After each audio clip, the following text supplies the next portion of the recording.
With fall just around the corner, here are some of my favorite and helpful home preparation tips to help you be ready for the upcoming season. Following these tips will ensure everything continues running well into the colder months. All right, number one, inspect your gutters. This time of year, it is important to clean and inspect your gutters. Replace them if needed to ensure they are working properly as the rain and snow comes. If they are clogged or damaged, it could result in a flooded inside and also a damaged exterior, so don't wait. Next, check for drafts. In the fall and winter, many homeowners are spending lots of money heating their homes due to drafts, but it doesn't need to be this way. Do a simple check on all exterior doors and windows to confirm they are properly sealed. To do this, simply close a door or window on a strip of paper. If the paper slides easily, you need to update your weather stripping. Next, have your furnace inspected.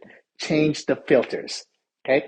Next, don't forget to replace your smoke detectors, batteries, and your carbon monoxide detector batteries as well. And finally, if you've got any exterior taps, close them. Blow out sprinkler lines or pool lines. That's it for now.